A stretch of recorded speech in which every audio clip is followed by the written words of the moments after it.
Vamos abrir nossas Bíblias no livro de Atos, Atos dos Apóstolos, no capítulo 1. Atos dos Apóstolos, capítulo 1. O Diego, nas lives que ele fez durante as noites da semana agora da Paixão de Cristo, ele foi tratando dia após dia os ocorridos em cada dia, desde quinta, sexta, né, e hoje pela manhã ele falou sobre a Páscoa. Sobre a Páscoa que eu, como ele, também pensava que tinha sido instituída por causa de Jesus Cristo.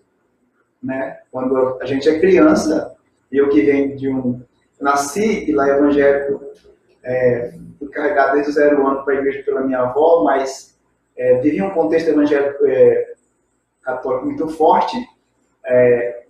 Eu acreditava que a Páscoa tinha sido por causa de Cristo. Né? E, na verdade, a Páscoa foi instituída lá em Êxodo, no capítulo 12, né, precedendo então a saída ou o êxodo do povo hebreu lá do Egito. A verdade, meus irmãos, é que nesses dias, ou nesse dia agora, é um tempo que o pessoal tira para viver de muitas maneiras. Né? Para algumas pessoas hoje é apenas um feriado, e amanhã voltarão aos seus afazeres normais. Para alguns evangélicos é uma data que relembra a morte, a paixão de Cristo, talvez, e que amanhã nós voltamos à vida normal. Nós nos lembramos daquilo que ficou na história e que, de repente, está preso lá naquele tempo. Mas eu quero falar para você nessa noite que isso é muito mais. Isso é muito maior. Isso tem implicações maiores sobre a minha e sobre a sua vida. Né? Que o fato de esse homem que veio, e nós todos sabemos que ele morreu e ressuscitou, nos redimiu dos nossos pecados, o fato que Jesus Cristo veio e que ele é o ícone maior da história, tem implicações diretas em nossas vidas no dia de hoje. Algumas pessoas aproveitam como feriado para fazer churrascos, comer chocolates. Estou dizendo que é errado comer chocolate, mas que não é a ênfase do dia. O fato é, como eu falei, que o ícone maior da história é lembrado nessa data. Tanto que quem viveu antes de Cristo, a própria Escritura fala, né, desde quando nós conhecemos de forma seminal o proto-evangelho, lá em Gênesis capítulo 3, versículo 15, que fala que um filho, ou que um descendente da mulher viria para pisar na cabeça da serpente, apontando a Jesus Cristo. Todo o Antigo Testamento, né, vem discorrendo e apontando para Jesus Cristo. Né? No próprio Gênesis, capítulo 12, quando o Senhor faz o seu pacto com Abraão, Yahvé, ele fala que a partir da descendência de Abraão, no capítulo 12, no capítulo 18, versículo 18, no capítulo 22, versículo 18, ele fala que a partir da descendência de Abraão, toda a terra seria abençoada. Então ele vai passar a gerar um povo, a partir de Abraão, Isaac, Jacó, depois o povo israelita. A própria Páscoa instituída aponta para Cristo. Tudo apontava para Cristo. De maneira que aquelas pessoas que viveram para trás na história olhavam para Cristo como aquele que estava lá adiante. E hoje nós olhamos para Cristo como aquele que já aconteceu na história, para trás de nós. É interessante, porque Jesus Cristo é de fato o ícone maior da história. Historicamente provado, ninguém tem mais nem dúvida da existência de Jesus Cristo. Apesar de algum tempo atrás, algumas pessoas se levantaram e tentaram falar que Jesus era apenas um personagem criado. Não, nós temos provas bíblicas e ainda extra-bíblicas. Historiadores escreveram acerca de Jesus Cristo, a sua existência, ela não é nem duvidosa. O fato é que esse homem veio aproximadamente 2000 anos atrás e mudou a história da humanidade. Ele já era presente na humanidade antes da sua humilhação como nós dissemos, porque Jesus Cristo teve que se destituir de tudo que ele era como Deus, se tornar humano, se encarnar e morrer em nosso lugar. Mas ele já estava presente muito antes, como eu já falei. E ele está presente hoje. O fato é, a morte, ressurreição e vida de Cristo tem implicação direta na nossa vida hoje. De maneira que esses dias não podem ser lembrados apenas como um fato histórico, mas como a principal conquista, ou como a consumação da redenção daqueles que o Senhor escolheu para serem salvos por Ele. Isso deve ser motivo de nossa alegria radiante. Então, quando tudo isso acontece, Jesus Cristo vem, tem aqueles 3 anos de ministério, escolhe os 12 apóstolos, sofre, é morto, ressuscita. Como eu já falei para vocês, a história continua ainda com Jesus Cristo. Então, a partir desse momento em que Jesus ressuscita e é assunto aos céus, a história não se encerra, mas continua. E ela hoje está aqui presente para provar mais ainda que nós somos atingidos diretos por ela. Vamos ler então, começar lendo aqui Atos dos Apóstolos, capítulo 1, versículos de 1 a 11. E nós vamos ver aqui o relato de Tiago, de Lucas, né, que é o autor do livro. Apesar desse nome, Atos dos Apóstolos, ser dado esse livro por volta do ano 175, né, depois de Cristo, é porque ele é um livro que trata justamente dos Atos dos Apóstolos.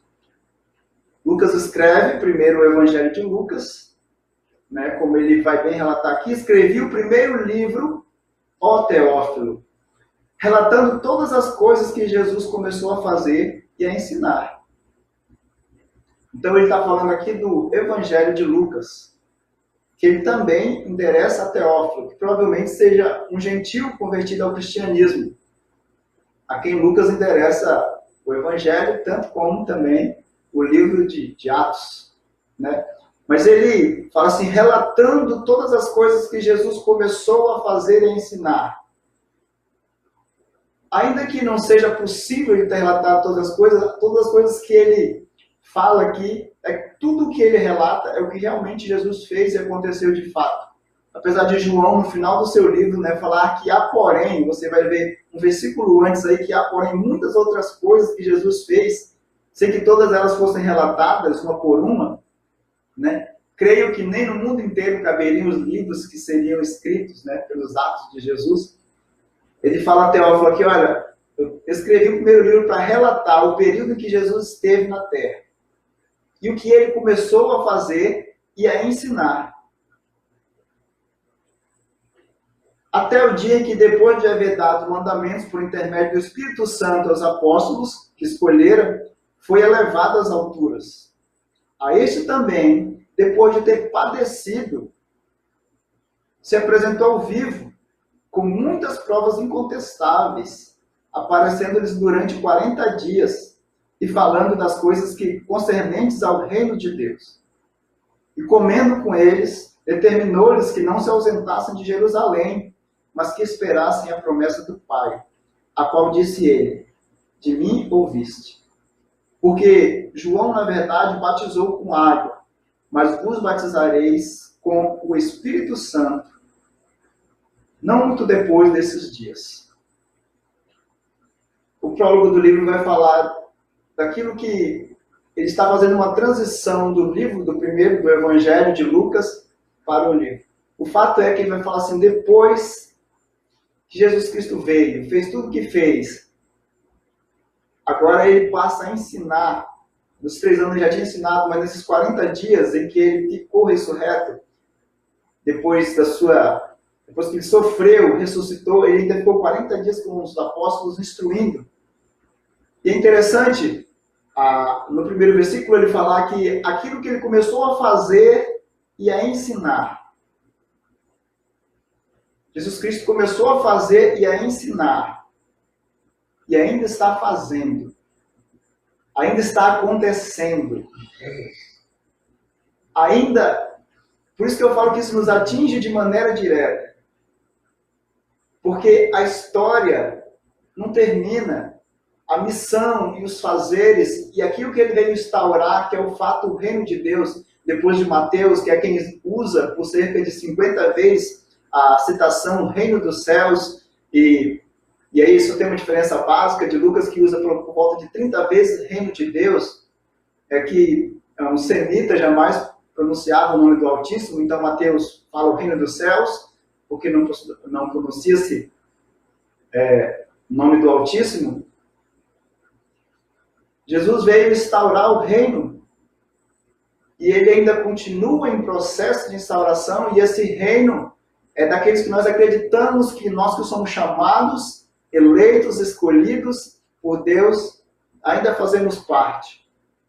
É isso que ele começou a fazer, a ensinar. Isso fica muito presente porque no final de Lucas, né, mesmo aqui no final do seu livro, ele está fazendo um relato ao capítulo 24, dos versículos 44 a 49, né, onde Jesus explica as Escrituras.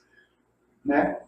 Jesus, ele, como eu falei para vocês, as Escrituras apontavam para ele. As Escrituras, tudo que acontece no Antigo Testamento aponta para a plenitude dos tempos, aquilo que Paulo escreve lá em Gálatas, capítulo 4, versículo 4, fala que na plenitude do tempo Jesus veio. Não sobrou e nem faltou, ele veio no tempo certo, no momento correto. Toda a história discorreu, tudo que no Antigo Testamento o próprio Jesus fala, tudo que no Antigo Testamento está escrito, testificava dele.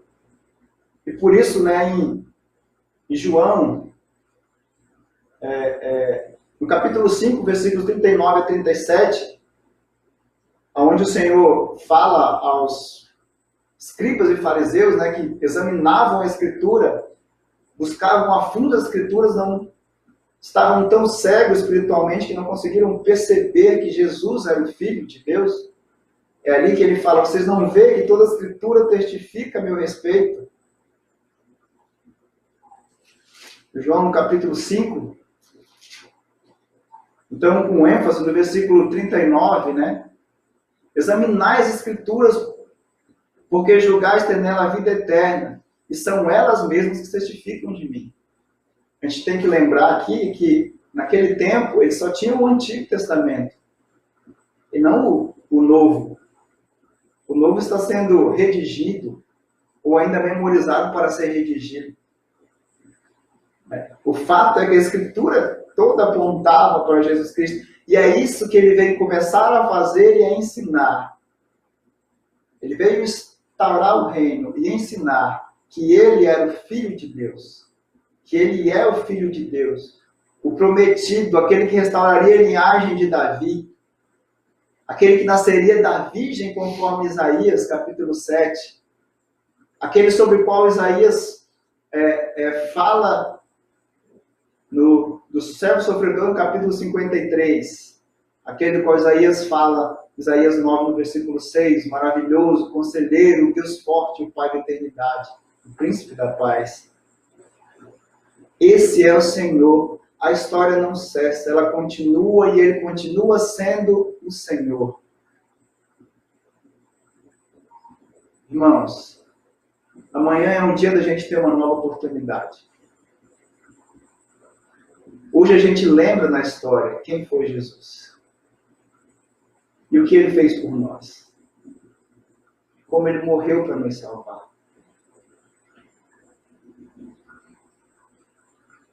Se a nossa ótica estiver correta, nós merecíamos, e de fato merecíamos, a condenação eterna.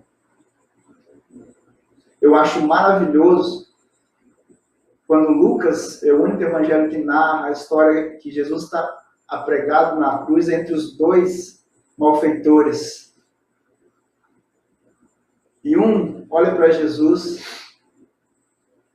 e zomba de Jesus, mas o outro olha para Jesus e vê o próprio Deus, então é salvo. Já pensou? Nos 45 do segundo tempo, ele olha e fala bem assim, olha, tu zomba desse homem que não fez nada.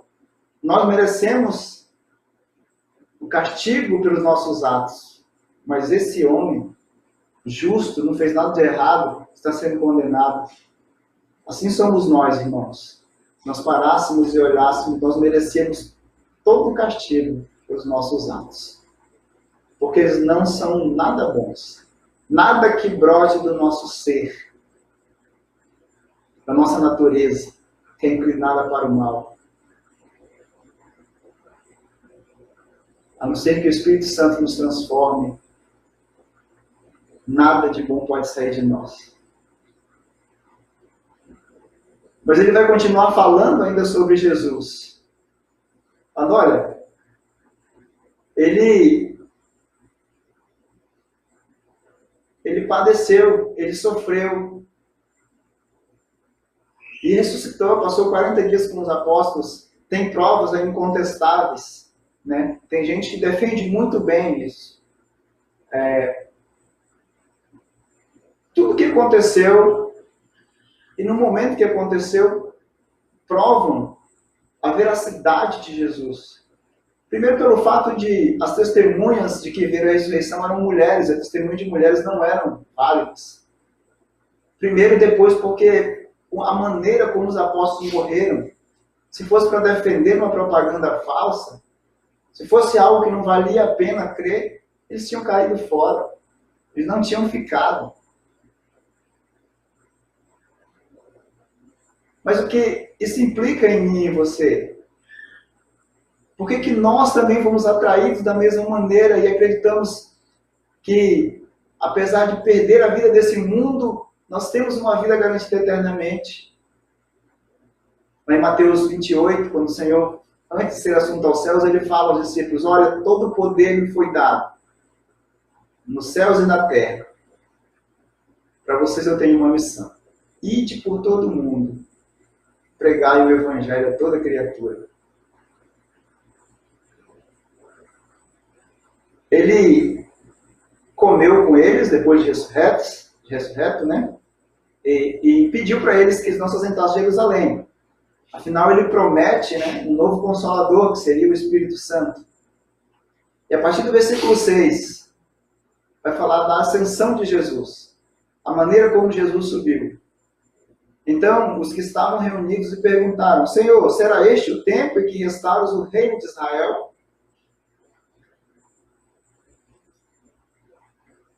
E o Senhor respondeu-lhe, não vos compete conhecer tempos ou épocas que o Pai reservou pela sua exclusiva autoridade. Mas recebereis poder ao descer sobre vós o Espírito Santo, e serei minhas testemunhas, tanto em Jerusalém, como em toda a Judéia e Samaria, e até os confins da terra. E dita estas palavras, Jesus foi elevado às alturas à vista deles, e uma nuvem o encobriu dos seus olhos.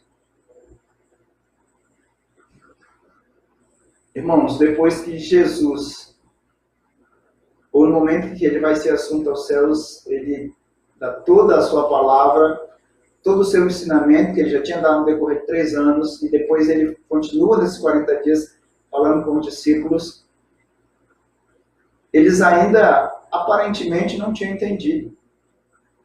Porque eles vão falar bem aqui, fazer uma pergunta ao Senhor, Senhor, será este o tempo em que o Senhor restaure o reino de Israel?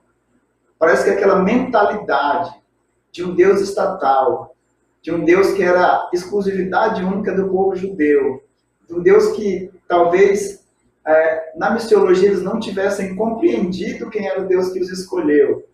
Uma vez que Deus fala para Abraão que nele seriam benditas todas as nações da terra. Uma vez que o Senhor, no capítulo 19 de Êxodo, fala bem assim, olha, toda a terra é minha, eu escolhi vocês para serem meu povo, minha nação. E alguns salmos que mencionam que todas as terras deveriam louvar ao Senhor. E uma vez que Jonas também é chamado e não quer pregar o evangelho aos outros, porque Jonas era um nacionalista, parecia que eles ainda não tinham entendido. Parecia que eles não tinham compreendido ainda o ensinamento de Jesus. Ou será que tinham compreendido ou estavam preocupados apenas com a região onde eles estavam? Eles perguntam, será este o momento em que vai restaurar o reino de Israel? Eles queriam ficar ali. Queriam que o Deus ficasse restrito apenas ao seu povo.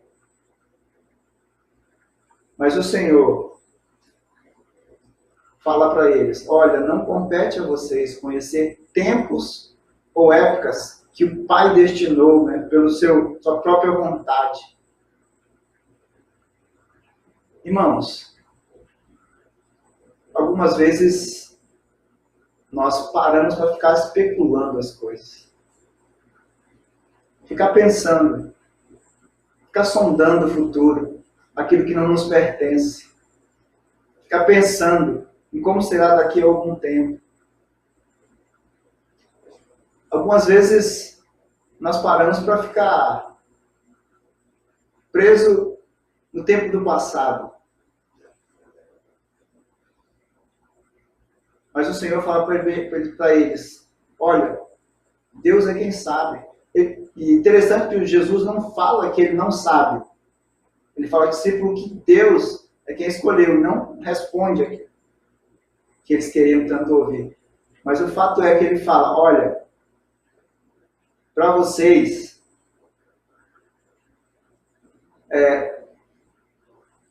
não fique preocupado com o que vai ser daqui a um tempo. Porque a pregação de agora em diante, ou a ênfase de agora em diante, não vai ser para o futuro. Os profetas no passado se empregavam sobre a vinda do Messias como aquele que viria no futuro. Os profetas do passado falavam de um reino que não era uma pessoa, que não era em um lugar, que não era um ponto geográfico, mas sim em determinado tempo. Eles falavam quando aquele dia chegar, ou quando aquela época chegar, ou naquele tempo.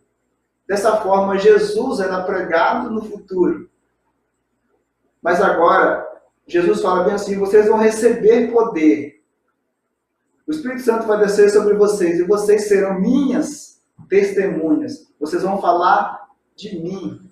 Vocês agora não especulam olhando para frente. Vocês vão falar de mim. E a mensagem do Evangelho é simples. É Jesus Cristo, morto e ressurreto, para a nossa salvação. Simples assim. E você e eu fomos conquistados e chamados para esse fim.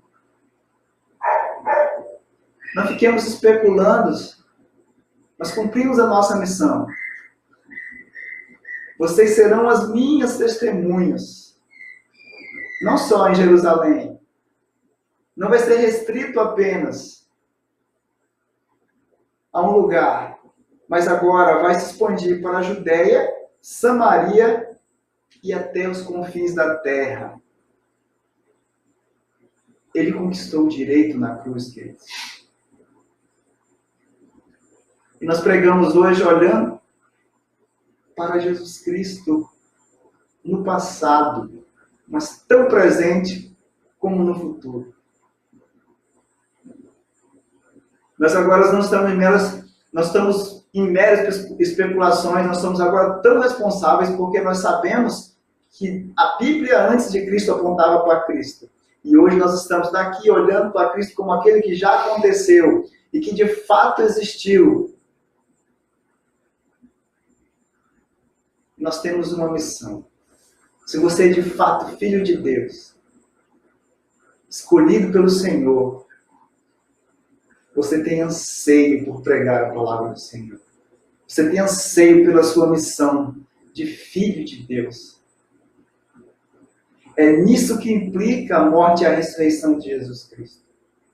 Que amanhã nós possamos levantar ou viver um novo dia, entendendo que tudo que Jesus conquistou na cruz é direito nosso, é nossa herança, mas que implica em responsabilidade de ser testemunha de Jesus Cristo aqui na terra. Então hoje é um tempo para pensar. É um tempo para nós pensarmos e analisarmos de que maneira eu tenho vivido.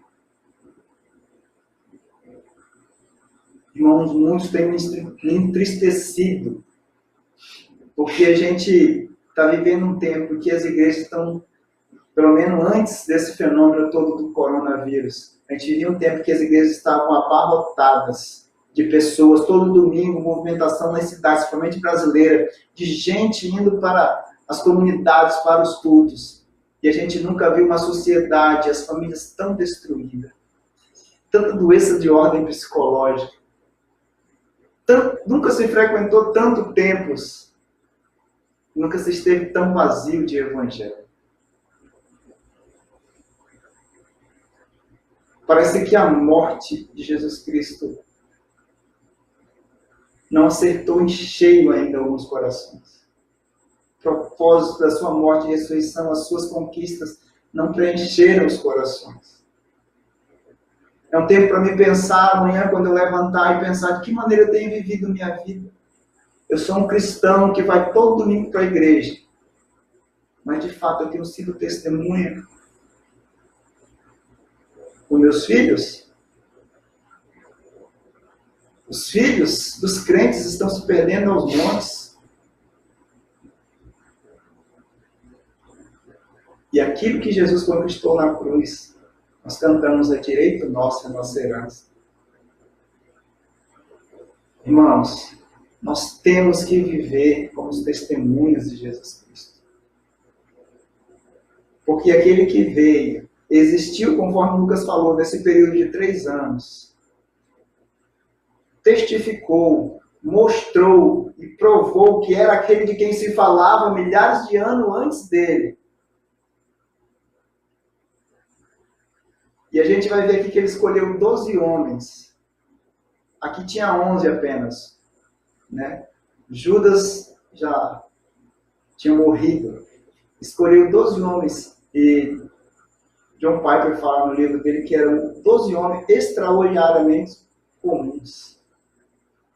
A gente hoje, olhando para trás da história, tem muitas vezes a mania de achar que os discípulos eram homens especiais, que tinham habilidades especiais. Naquela época, no templo, nas sinagogas, tinha pessoas que conheciam muito mais. Tinham religiosos muito mais aptos, muito mais habilidosos na oratória do que os discípulos. E o Senhor escolheu 12 pessoas comuns. Você vai ver que o ministério de Jesus Cristo, se não fosse sustentado de fato por Deus, tinha tudo para não dar certo. Porque os homens eram comuns. Jesus era um líder sem nenhum poder aquisitivo.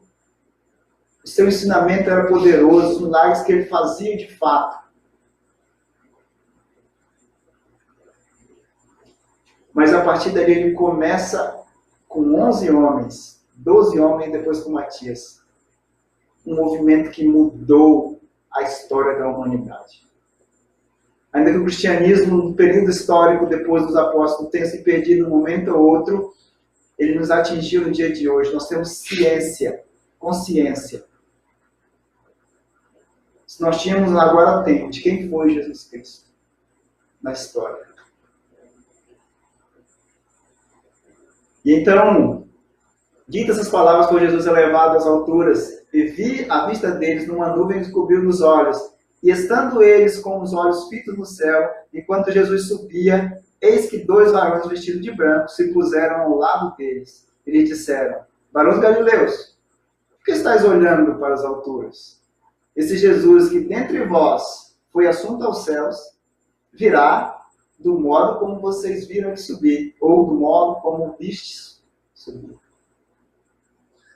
Amados, como eu já falei, aquele a quem a história apontou veio na plenitude do tempo, existiu, viveu, se humilhou, cumpriu sua missão, conquistou De maneira que aquilo que antes era falado no futuro, agora é pregado no passado. Jesus Cristo é a ênfase, a sua morte e ressurreição passou a ser a ênfase. Jesus Cristo, como Filho de Deus, era centro da pregação da igreja primitiva. Paulo, em Coríntios 15, 1 Coríntios capítulo 15, fala que se Jesus não ressuscitou, é vã a nossa fé. Ele falando a alguns coríntios que não acreditavam na ressurreição. Mas ele falava que porque Jesus Cristo era ressurreto, porque Jesus Cristo de fato morreu e ressuscitou, e nos redimiu, satisfez a justiça, a ira divina, nós hoje temos a graça. E graça quer dizer favor de Deus, merecido por Jesus. E o próprio Paulo vai falar que nós somos co-herdeiros. Nós só somos herdeiros por causa de Cristo. Nós somos adotados por causa de Cristo. E esse mesmo Cristo que existiu, falou acerca de coisas futuras, esse mesmo Cristo que subiu aos céus, amados, ele vai voltar.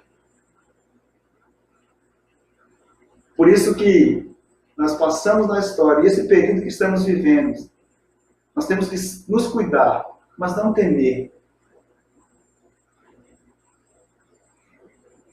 A gente tem que entender que ele vai voltar. E quando ele vir, ele virá glorioso, não mais humilhado, ele vai vir para julgar. É fato. Vai acontecer. O pensamento é: como nós estaremos nesse tempo? Como nós estaremos nesse dia?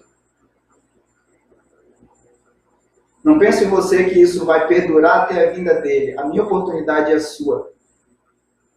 Porque automaticamente a nossa oportunidade se cessa no momento em que nós fechamos o olho e o nosso espírito é separado do corpo.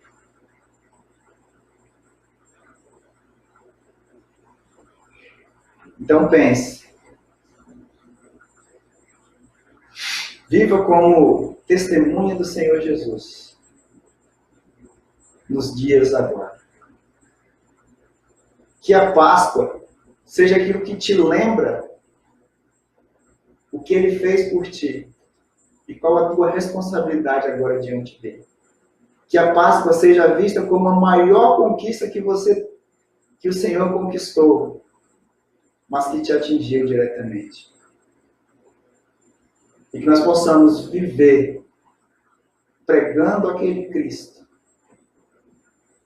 ressurreto que te salvou. E que no último dia virá da seguinte maneira: Apocalipse, capítulo 22, 21, 22. Apocalipse, capítulo 22, versículos 12 a 17, fala assim: E eis que venho sem demora, e comigo estará o galardão que tenho para retribuir cada um segundo as suas obras. Eu sou o Alfa e o Ômega, o primeiro e o último, o princípio e o fim. Bem-aventurado aqueles que lavaram as suas vestes no sangue do Cordeiro, Cordeiro Pascal, Jesus Cristo, para que lhe assista o direito à árvore da vida, e entre na cidade pelas portas.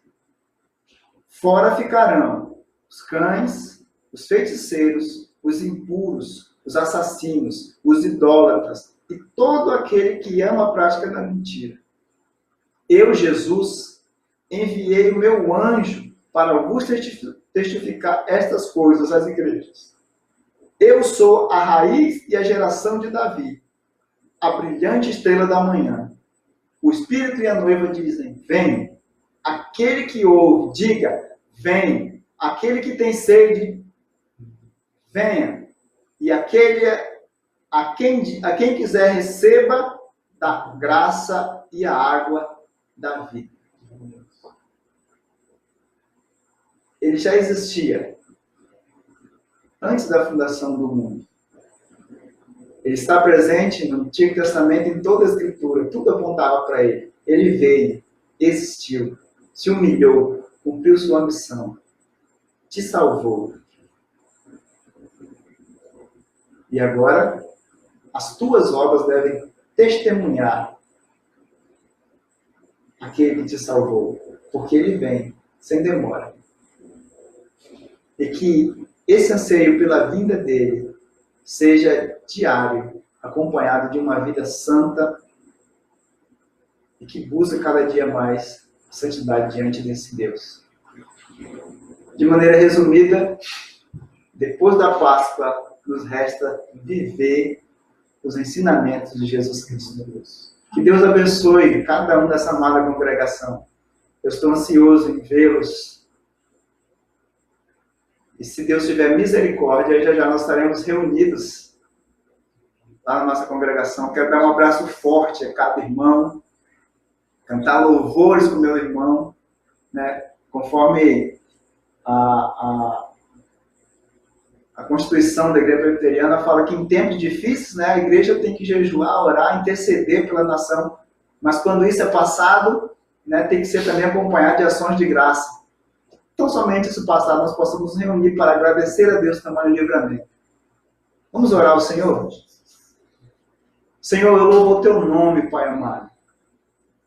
Porque o Senhor veio e o Senhor continua presente. Eu louvo ao Senhor porque o Senhor tem nos livrado nesse momento, nesses dias. Mas eu louvo ao Senhor muito mais porque o Senhor nos salvou, vertendo o teu sangue ali naquela cruz. O tamanho dessa dor, ó Pai, nós não conhecemos, porque o Senhor nos tirou dela, o Senhor nos livrou dela. Nós sabemos que o Senhor conquistou isso em nosso favor, porque nós mesmos, com nossa vida, seríamos incapazes de pagar.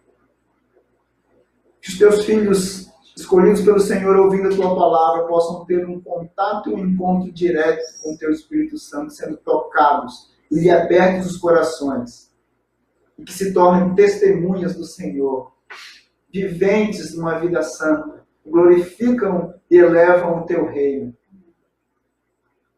Que meu irmão que me ouve nesse instante está ligado, meu Pai, às palavras através da internet, que eles possam ser abençoados pelo Senhor. Que o Senhor possa visitar os teus filhos conforme as suas necessidades. Que o Senhor supra a vida de cada um. Que o Senhor continue usando a vida do Diego, a minha vida e a vida da liderança da congregação para abençoar os teus filhos, que necessitam tanto do Senhor. Que cada alma que ouve essa palavra possa ser tocada e não passar a viver mais da mesma maneira como vivia, se havia falta nela, que possa ser corrigida e direcionada pelo teu Espírito Santo. Em nome de Jesus. Amém. Amém.